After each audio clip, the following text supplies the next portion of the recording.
Power star Pawan Kalyan నటించిన latest movie హరవీరమల్లు.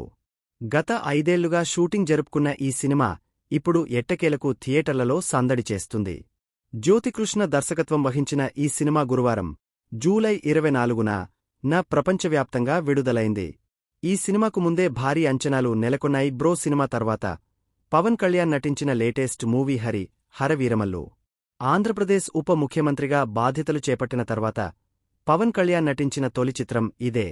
దీంతో ఈ సినిమా కోసం పవన్ అభిమానులు, ప్రపంచవ్యాప్తంగా మూవీ లవర్స్ ఎంతో ఆసక్తిగా ఎదురుచూశారు. మొదటినుంచి ఈ సినిమాపై అంచనాలు భారీగానే ఉన్నాయి. ఫస్ట్ పోస్టర్ నుంచి ట్రైలర్ వరకు ప్రతి అప్డేట్పై ఓ రేంజ్ హైప్ నెలకొంది. దాదాపు 5 ఏళ్లుగా షూటింగ్ జరుపుకున్న ఈ సినిమా ఇప్పుడు ఎట్టకేలకు ఆడియన్స్ ముందుకు వచ్చింది. భారీ అంచనాల మధ్య జూలై 24న వరల్డ్ వైడ్ థియేటర్లలో విడుదలైంది. చాలా కాలం తర్వాత Pawan Kalyan mass action swag big స్క్రీన్పై చూడడంతో అభిమానుల సంతోషం గురించి చెప్పక్కర్లేదు. ఈ సినిమాలో ఎప్పటిలాగే పవన్ యాక్టింగ్ అదిరిపోయిందని, సినిమా బ్లాక్ బస్టర్ హిట్టు అంటూ ట్విట్టర్ ఖాతాలో ఫ్యాన్స్ హడావిడి మామూలుగా లేదు. ఇక విడుదలకు ముందే తెలుగు రాష్ట్రాల్లో ప్రీమియర్ షోలు పడ్డాయి.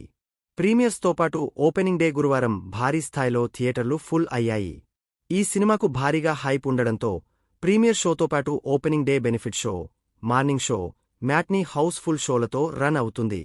బాక్సాఫీస్ వద్ద తుఫానుగా నిలిచిన ఈ సినిమా పవన్ కెరీర్లోనే అత్యధిక వసూళ్లు రాబట్టిన సినిమాగా నిలిచింది. పవన్ కళ్యాణ్ కెరీర్లో అత్యధిక వసూళ్లు సాధించిన ఓపెనింగ్స్లో ఒకటిగా నిలిచిన ఈ చిత్రం మొదటి రోజే మన దేశంలో 31,50,00,000 రూపాయలు రాబట్టినట్లు నివేదికలు వెల్లడించాయి.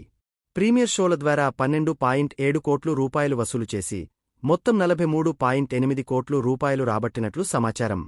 తెలుగు వెర్షన్ ప్రారంభ రోజున సగటున 57.39%